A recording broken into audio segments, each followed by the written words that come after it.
So evening time తినే snacks also చిన్నపిల్లలకి బాగా ఇష్టపడే బిస్కెట్స్ రెసిపీని ఈరోజు నేను మీతో షేర్ చేసుకోబోతున్నాను. సో దీనికి కావాల్సిన పదార్థాలు, సో నేను గోధుమ పిండి తీసుకుంటున్నాను. సో 3 ఫుల్ కప్స్ ఆఫ్ గోధుమ పిండి నేను తీసుకుంటున్నాను. ఇందులోకి నేను 2 కప్స్ ఆఫ్ మైదాని తీసుకుంటున్నాను. సో ఏ కప్తో అయితే తీసుకున్నాను గోధుమ పిండి ఆ కప్తోనే మైదా కూడా 2 కప్స్ తీసుకుంటున్నాను. సో అలాగే ఇందులోకి నేను 3/4 కప్పు రవ్వను తీసుకుంటున్నాను, గోధుమ రవ్వని. అలాగే కొంచెం రుచికి తగినట్టు సాల్ట్ కూడా తీసుకుంటున్నాను. సో మొత్తం ఇవన్నీ ఒకసారి నీట్గా మిక్స్ చేసుకుందాం, ఈ పౌడర్స్ అన్నీ. అలాగే నేను కొంచెం మెల్టెడ్ బటర్ తీసుకుంటున్నాను ఇందులో వేసుకోవడానికి. ఇవన్నీ కలిపి ఒకసారి బాగా మిక్స్ చేసుకుందాం, వాటర్ పోసుకోకముందు. సో ఇక్కడ నేను ఏం చేస్తున్నా అంటే బెల్లం వాటర్ తీసుకున్నాను. సో మనం ఇక్కడ మీరు ఇది స్కిప్ చేసుకొని నార్మల్ వాటర్ కూడా తీసుకోవచ్చు, అప్పుడు నార్మల్ బిస్కెట్స్ వస్తాయి.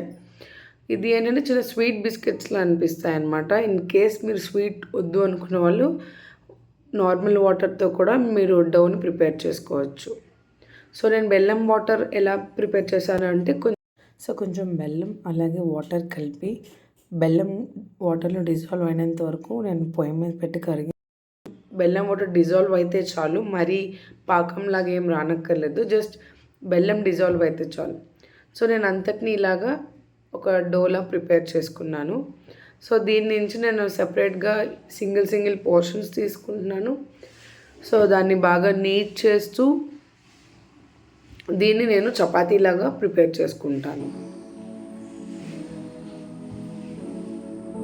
కొద్దిగా పౌడర్ వేస్తూ చపాతీలా ప్రిపేర్ చేసి అన్ఈక్వల్ ఎడ్జెస్ని నేను ఫస్ట్ కట్ చేసేసుకుంటున్నాను, 4 సైడ్స్ అన్ఈక్వల్ ఎడ్జెస్ని. అండ్ ఇప్పుడు దీన్ని మనకి కావాల్సిన షేప్లో మనం కట్ చేసుకోవచ్చు. ఐదర్ స్క్వేర్స్ కట్ చేయొచ్చు లేదా డైమండ్స్, మన ఇష్టమే. సో నేను ఇక్కడ స్క్వేర్స్కి వెళ్తున్నాను.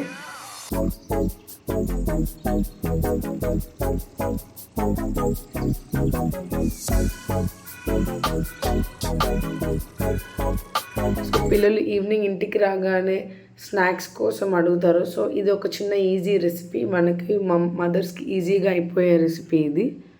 సో ఇలా వీటిని అన్నిటినీ కట్ చేసుకుంటున్నాను. కొంచెం పొడి వేసుకోవాలి పిండిని, లేదు అనుకుంటే అవి అంటికిపోతూ ఉంటాయి అన్నమాట. సో ఇలా మనకి నచ్చిన సైజులో మనం కట్ చేసుకొని ఒకసారి కింద నుంచి చాక్తో ఇలా జస్ట్ అంటే ఈజీగా వచ్చేస్తాయి అన్నమాట లేయర్స్ కింద. సో నేను చిన్న బిస్కెట్స్ టైప్లో నేను కట్ చేసుకున్నాను, చూసారు కదా. ఈ విత్తులో ఉండాలి మనకి బిస్కెట్స్ అన్నీ కూడా. సో ఇప్పుడు మనం ఒక కళాయిలో నూనె వేసుకొని, నూనె కొంచెం వేడెక్కినంత వరకు హైలో పెట్టుకుందాం. నూనె వేడెక్కిన తర్వాత సిమ్లో పెట్టేసి బిస్కెట్స్ని మనం ముందుగా ఇలా సైడ్కి పెట్టుకున్నాం కదా, ఇవి వేద్దాం. సో ఫస్ట్ మనం సిమ్లోనే పెట్టి వీటిని వేపుదాం, ఎందుకంటే లోపల వరకు వెళ్తుంది బిస్కెట్ అన్నదంతా బాగా ఉడుకుతుంది లోపల వరకు. కొంచెం సేపు సిమ్లో పెట్టి ఒక 2-3 మినిట్స్ సిమ్లో పెట్టి తర్వాత హై మంట మీద పెట్టండి. సో ఇలా మనం ప్రతి వాయికి ఇలానే వేసుకుందాం.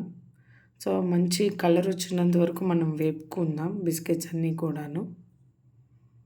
మనకు కొంచెం ఈ కలర్ అనమాట, చిన్న గోల్డెన్ బ్రౌన్ వచ్చినంత వరకు వేపుతాం. సో ఈ స్టేజ్లో కూడా మనం తీసేసుకోవచ్చు. సో ఇలాగా మనం వేపుకుంటూ ఉంటాం, అన్నీ ఇలానే చేసుకుంటాం. సో ఈ కలర్ వచ్చినప్పుడు మనం తీసేసుకొని వీటిని పక్కన ఒక టిష్యూ పేపర్లో వేసుకుంటాం. సో అన్ని బిస్కెట్స్ని మనం ఈ ప్రకారంగా మనం ఫ్రై చేసుకుంటాం. చాలా ఈజీ రెసిపీ అండి, ట్రై చేసి చూడండి ఎలా ఉంది, నాకు కమెంట్ సెక్షన్లో కూడా కమెంట్ చేయండి. మీకు ఒకవేళ నా వీడియోస్ నచ్చితే ప్లీజ్ లైక్ చేయండి, షేర్ చేయండి. Also subscribe to my YouTube videos.